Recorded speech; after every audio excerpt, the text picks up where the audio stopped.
Okay, I will be the first to present and I will start with overview of tax and zakat.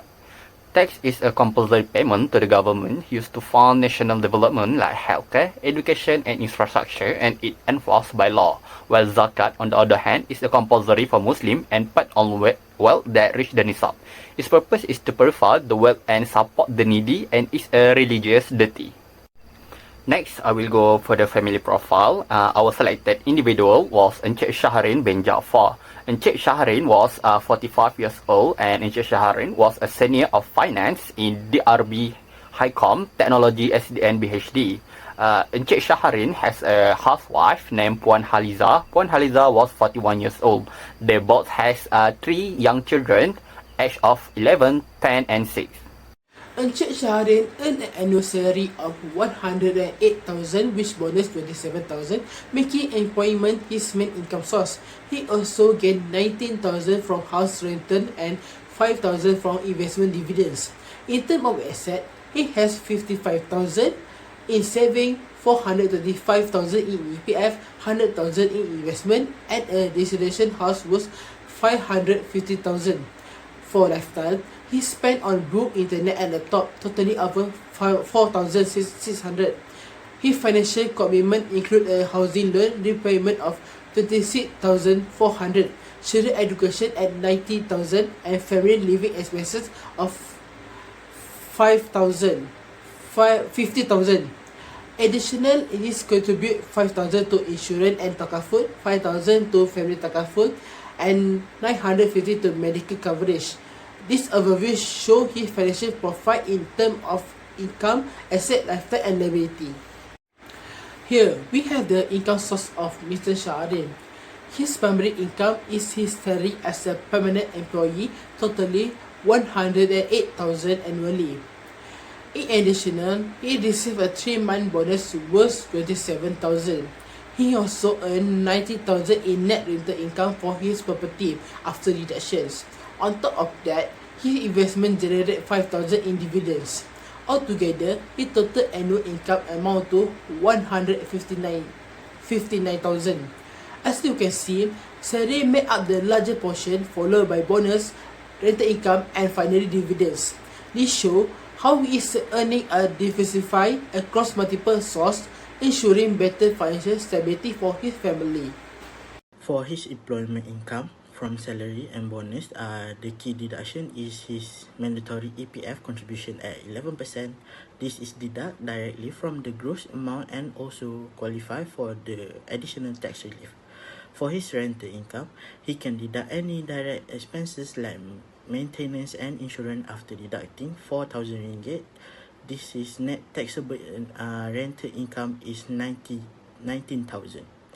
His investment dividend are fully spent for the tax under Malaysia a single tier system, so they are not include to his taxable income at all.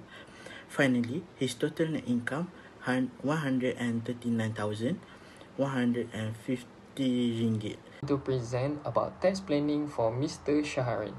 On the gross tax payable, the gross tax to be paid is RM15,450 according to the total chargeable income of Encik Shahrin of RM124,200. This number, however, is not yet reflective of his ultimate tax liability because it does not include zakat rebates and the monthly tax deduction (MTD) already paid within the year. He also does not qualify to receive the RM400 self-rebate because his chargeable income is more than RM35,000 level. After deduction have been made of the zakat and MTD, the next tax payable or a refund can be calculated properly. Mr. Shahrin can reduce his tax by maximizing relief such as childcare and education costs, lifestyle claims, SSP and education savings, PRS retirement contributions, and medical expenses. He should also make zakat payments because they give a direct rebate against tax. At the same time, investing in tax-exempt products like ASB and tabung haji helps reduce taxable income. Legal tax planning means using the law to pay only what is required. Mr. Shaharin should plan his spending before year-end to claim all relief, use zakat to offset tax, consider joint assessment with his wife, and invest in tax-exempt or government incentive scheme. Now I will continue with the type of zakat. Firstly, monthly salary and annual bonus fall under zakat al-mal al-mutafat, which is income zakat. Rental income is also subject to zakat but only after deductions. Dividend or investment earning are zakatable if they meet the condition of nisab mahal. Cash saving and investment account are included because they represent growing wealth, and even the withdrawable portion of EPF saving is considered zakatable. However, essential items such as residential home are exempt because they are for basic living needs, not investment. In short, zakat apply to income and wealth that grow in value, while necessary assets for daily life are not included. And then we go for the type of zakat calculation. In our case study, we got two types of zakat, which was zakat on wealth and zakat on income. In zakat on wealth, we total up saving account, investment, and EPF. After we times with 2.5%, we got around 40,500. While zakat on income, after we minus total aggregate income and total deduction, we get around 1,029 ringgit. After that, we move to the planning strategies to fulfill zakat obligation efficiently. Firstly, do some monthly deduction. Secondly, do organized finance. Thirdly, family involvement. Fourthly, do annual zakat review. And lastly, do some automated zakat payment. Okay, so let's move forward. The impact of taxation and zakat on the overall income. Encik Shahrin must adopt a number of taxation and zakat planning strategies in an effort to optimize his total financial obligation. To begin with, he must make the most of the available relief, rebates and incentive of the Malaysian tax system. When it comes to zakat planning, he is recommended to take a systematic approach by making monthly zakat payment regularly, whether by direct deduction in his salary or by equating bank checks. This will assist in dispersing the financial engagement throughout of the year instead of having in a lump sum at the year end. Zakat type should also be categorized properly: income zakat and wealth zakat, so that their proper calculation can be done. All chance of overpayment are eliminated because zakat is deductible as a tax rebate. This is a way that they can meet his religious obligation and also save his statutory tax liability.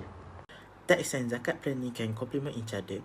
In Malaysia, zakat payment is eligible for a tax rebate. This means the total zakat amount paid is reduced direct from the annual tax payable, efficiently lowering the final tax liability. For Encik Shahrin, this zakat rebate method can result in substantial tax saving. To secure the benefit, payment must be made through official zakat channel within the applicable tax year. This is also essential to obtain the return all official payment receipt as proof for contribution. This approach not only provide financial advantage but also ensure the region's contribution support the border community through the zakat system.